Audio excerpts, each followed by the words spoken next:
You can start talking when you do Malachi, I'll start the time. Wait, you want me to start? Or it's Cole. Got it. Thank you. With the uprising of self-driving vehicles, it's only a matter of time before there's a country song where the guy's truck leaves him.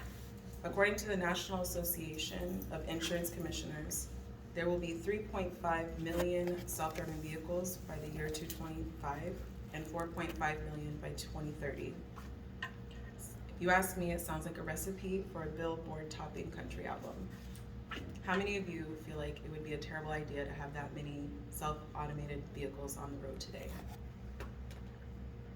Well, buckle up and let's enjoy the ride.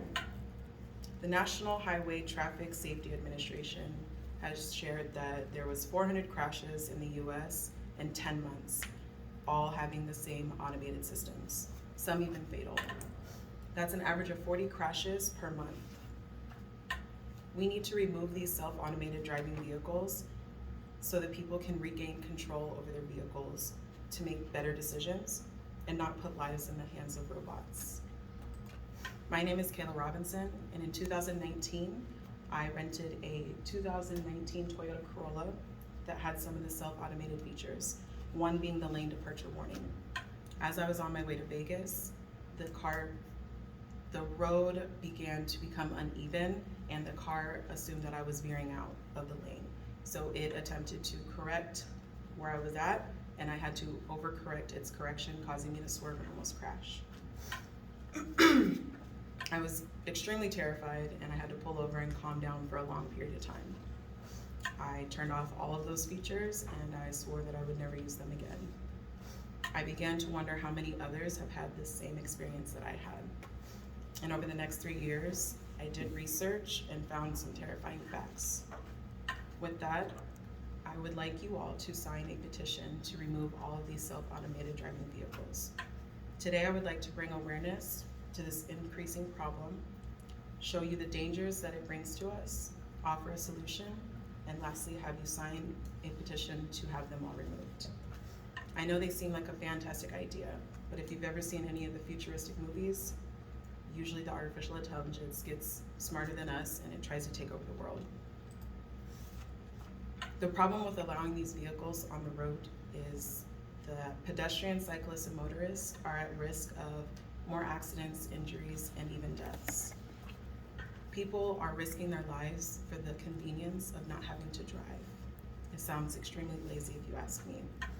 An article in the New York Times said that of 392 accidents, there were 6 deaths and 5 seriously injured. That's a lot of families that have been impacted. I know that I was terrified of my experience, and I understand that it's not always the fault of the automated systems.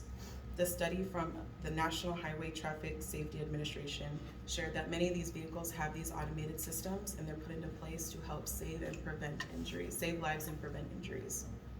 This is a source that studies and specializes in safety and road safety. So I know that they are the experts in this field, and I feel like if we're the land of the free, I should have a say, well, I should have control over what my vehicle is doing. We are becoming extremely dependent on this type of technology that provides us convenience that we don't have to drive anymore. We're not paying attention to the roads, and we're not paying attention to the little kid who's chasing after their ball. Missy Cummings, a professor of engineering and computer science at George Mason University, who specializes in autonomous systems, shared that she has concerns that we are putting too much trust into technology. An article in the New York Times shared some of her findings and concerns. 2 key parts that I would like to share with you are that most of these companies are developing the self-automated programs, and they are putting into their legal fine print that drivers must stay alert and able to take over their vehicle if needed. The second part is safety experts are concerned that we really believe that these vehicles are driving themselves. What happens when this technology malfunctions and drivers are now passengers and we're required to take control over the vehicle? We don't have fast enough reflexes. I would love to kick back and relax as my vehicle drove me home, but legally, we're not allowed to. I know that I'm a terrible passenger when it comes to long road trips. I tend to fall asleep, but what is the point of watching your self-driving vehicle drive you across the town or across to another state? It sounds like you're wasting a lot of money for this expensive technology.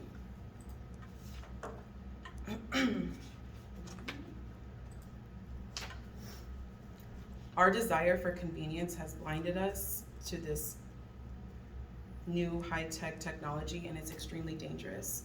These vehicles are not able to assess our surroundings, and they are causing more accidents, injuries, and deaths. Some of us in here have children, kids, nieces. I have dogs. They're filled with curiosity and a lack of impulse control. Just imagine them playing outside, and they are chasing after the ball that goes into the middle of the road. And here comes a self-driving vehicle that's doing exactly what it's been programmed to do, and it hits a child. Who's really at fault? Is it the person in the vehicle who's allowing their vehicle to self-drive, or is it the vehicle? According to the NHTSA, there's a standing general order that says that these vehicles are supposed to report their accidents to the manufacturer.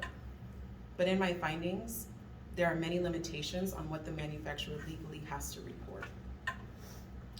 A privately owned vehicle, which is any vehicle that you are purchasing from a bank, the information is not transmitted to the manufacturer. You, as the owner, are supposed to report it. However, there's a lot of information that's obviously not being reported because most of us just call the insurance companies.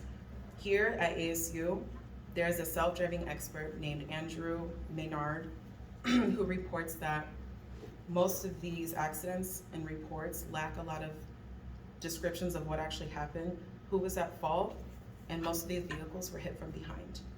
I know that appears to be a lot of conflicting information, but there's been a lot of people who've been injured and killed. To prevent the increase of accidents, injuries, and deaths, we need to remove these vehicles from the road. By removing them, we will regain accountability of what we have created. In the Pew Research Center, they did a poll that 44% of Americans said no to these self-driving vehicles. Only 26% said yes. Google believes that by 2050, with autonomous technology, they will be able to reduce crashes of distracted drivers and fatalities with drunk drivers by 90%. If you ask me, distracted driving is a social media issue, and there's Uber and Lyft for those drunken nights. I'm going to be passing around a petition for you all to sign to help remove this self-automated technology vehicles from the roads.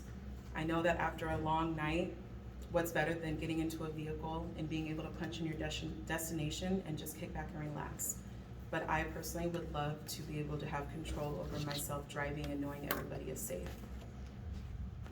Tonight, I have brought awareness to this increasing dilemma. I've explained how we created this issue, the harm that it has brought, provided you a solution, and offering you the chance to sign the petition to remove these vehicles from the road. How many of you will help end this problem? I know that there's a lot of men and women who love their cars and trucks. My dad used to love his truck more than me. He said he was joking, but I didn't really believe him. I'm not sure about you, but I am not ready to hear a song of a man's truck driving off on him. Thank you.